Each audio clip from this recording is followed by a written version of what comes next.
साथियों, स्वागत है आप सभी का एक बार फिर से मेरे चैनल पर और यहाँ पे हम पर्टिकुलर इस वीडियो में आपके सीएसआईआर का जो आपका एग्जाम हुआ है, उसकी एक्सपेक्टेड कट ऑफ के लेके बात करने वाले हैं और ये इम्पोर्टेंट इसलिए है ताकि आप का सिलेक्शन अगर नहीं हो रहा है, अगर आप बॉर्डर लाइन पे हैं, ताकि आप दूसरे एग्जाम की प्रिपरेशन जो कि आपका आईसीएमआर जेआरएफ जो कि आपका नेक्स्ट एग्जाम है, अगर आप बायोलॉजी बैकग्राउंड से हैं तो एटलीस्ट आपके पास आईसीएमआर का ऑप्शन है, तो आप उस पर फोकस हो सकते हैं। अगर आप नेक्स्ट सीएसआईआर पे भी आप देख सकते हैं।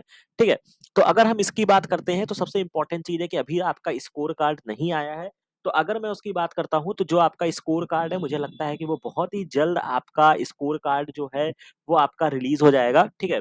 क्योंकि काफ़ी टाइम हो रहा है, मुझे लगता है कि 2-4 दिन में आपका स्कोर कार्ड आ जाएगा और जब भी आपका स्कोर कार्ड आएगा तो जो आपकी फाइनल कट ऑफ होगी, चूँकि आपको पता है एनटीए का केवल कार्य इतना है कि आपका सक्सेसफुली एग्ज़ाम कंडक्ट करा देना और उसका स्कोर कार्ड जो है वो उसको रिलीज़ कर देना। फाइनल कट ऑफ जो है वो आपकी सीएसआईआर का काम है, यानी कि ये जो रिज़ल्ट यहाँ से स्कोर कार्ड आपको मिलेगा, ये रिज़ल्ट जो होगा ये फॉरवर्ड होगा सीएसआईआर को और सीएसआईआर लगभग 10 से 15 दिन का समय लेगा, तब जाके आपका कट ऑफ निकल कर आएगा। तो मेरा कहने का मतलब ये है कि आप इन सब चीज़ों पे भी बहुत ज़्यादा क्वेरी आपके मैसेजेस आएँगे, तो इसी वजह से मैंने इस बात को पहले ही बता दिया कि आपका पहला क्वेश्चन जो आपके ज़हन में होगा कि आपका स्कोर कार्ड कब आएगा, तो मुझे लगता है कि बहुत ज़्यादा नहीं, बस 2 से 4 दिन के अंदर जो है वो आपका स्कोर कार्ड आ सकता है और जब भी ये स्कोर कार्ड आएगा, उसके बाद जो है वो आपका क्या बोलते हैं कि आपका सीएसआईआर के द्वारा जो आपका फाइनल कट ऑफ होगा वो लगभग 15 दिन के अंदर जो होगा, मुझे लगता है कि वो आपका रिलीज़ कर दिया जाएगा।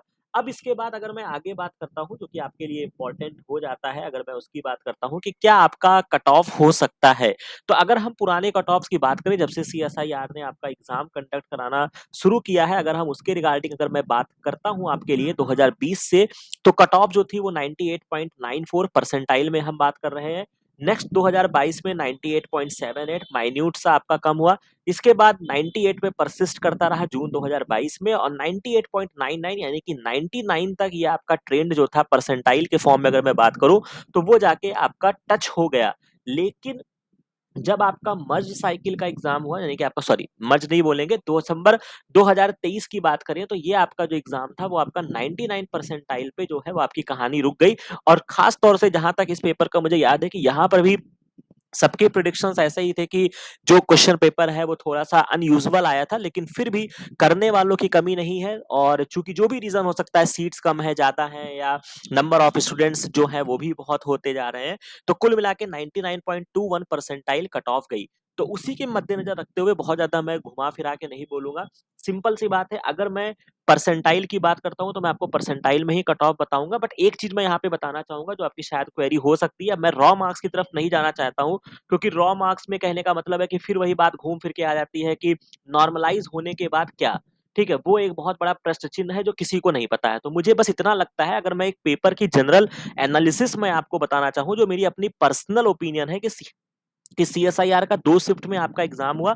अगर मैं लाइफ साइंस की बात करता हूँ, तो मुझे सेकंड शिफ्ट का जो पेपर था, ठीक है? मुझे जो सेकंड शिफ्ट का जो पेपर था, वो मुझे कंपैरेटिवली फर्स्ट से हार्ड लगा, ठीक है? ये हार्ड मैं इसके लिए नहीं इस्तेमाल कर रहा हूँ, बस मैं ये कह रहा हूँ कि ये कंपैरेटिवली जो था, वो फर्स्ट से हार्ड था, ठीक है? तो मुझे ऐसा लगता है, ये मेरी अपनी पर्सनल ओपिनियन है कि जिन बच्चों के सीएसआईआर में अगर सेकंड शिफ्ट में उन्होंने पेपर दिया है, अगर उनके 5-10 नंबर कम भी आ रहे होंगे, एक डिसेंट नंबर जहाँ पे आप क्वालीफाई करते हैं मान लो, उनको वेटेज मिलेगा, ठीक है? मान लो कि अगर आपके 110 नंबर आ रहे हैं, सेकंड शिफ्ट में अगर आप हैं, तो मुझे लगता है कि आपको जेआरएफ मिलना चाहिए, ठीक है? ये मेरा अपना हो सकता है, ये गलत भी हो सकता है, क्योंकि रॉ स्कोर जब आएगा, तभी क्लियर पिक्चर आपकी सामने आएगी। तो अब मैं रॉ स्कोर पे बहुत नहीं परेशान होना चाहता हूँ, क्योंकि ऑब्वियस सी बात है, 2-4 दिन में आप वेट कर लीजिए, आपके पास एक परसेंटाइल के फॉर्म में आपका स्कोर आ जाएगा। अब जब ये परसेंटाइल के फॉर्म में आपके पास आपका स्कोर आएगा, तो उसमें जो कट ऑफ बैठेगी, जो मुझे लगता है, जो कि आपका चूँकि एक जो सेपरेट कैटेगरी है, जो कि आपका चूँकि इस बार 3 कैटेगरी में आपका रिजल्ट डिक्लेयर होगा, एक आपका जेआरएफ होगा, एक आपका एलएस होगा और एक आपका पीएचडी का होगा, ठीक है? तो मुझे ऐसा लगता है, खैर अभी पीएचडी के लिए मैं उतनी बातें नहीं करना चाहता हूँ। खैर जो इम्पोर्टेंट है, जनरल की जो कट ऑफ मुझे लगती है कि वो 99 परसेंटाइल परसिस्ट करेगी, ठीक है? जिस तरीके से आपका लास्ट ईयर गया था, थोड़ा-सा हो सकता है कि जो बच्चे मार्जिनल 99 परसेंटाइल ला रहे होंगे, उनका भी हो जाए, ठीक है?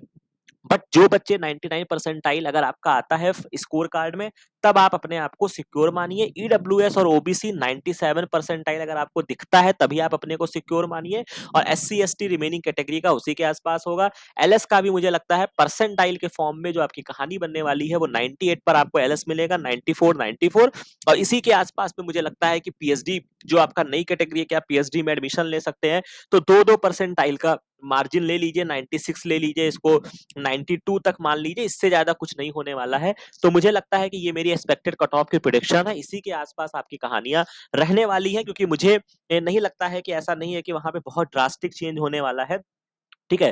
तो क्योंकि अब साइकिल नॉर्मल चल चुकी है, मतलब हर साल अब आपका दिसंबर और जून में एग्जाम हो रहा है, तो बच्चे भी निकलते जा रहे हैं। तो मुझे लगता है कि वो एक नॉर्मल ट्रेंड जो होगा वही यहाँ पे फॉलो होगा।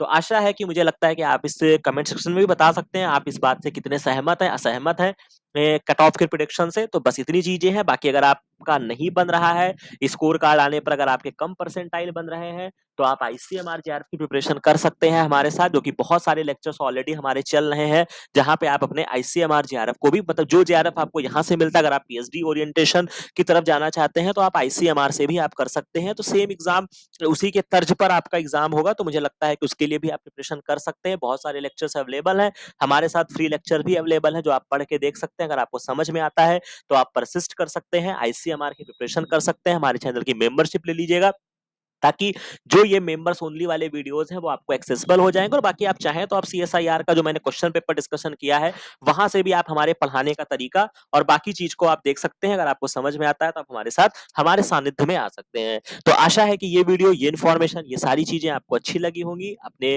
दोस्तों में लाइक शेयर और सब्सक्राइब जरूर कर दीजिएगा, इस चैनल को अपने दोस्तों में शेयर कर दीजिएगा, ठीक है? और बेल आइकन के साथ कीजिएगा, ताकि इस चैनल पे आपको पीएच, अगर आप क्वालिफाई हो रहे हैं तो आपको पीएचडी एप्लीकेशन फॉर्म कैसे भरना है, क्या करना है, कौन से इंस्टीट्यूट सेलेक्ट करनी है, सारी चीजों की गाइडेंस आपको यहाँ पे दी जाती है। और अगर आप फ्रेशर हैं तब तो आपके लिए बहुत ही अच्छा है, हर चीज की जानकारी आपको मिलेगी, ठीक है?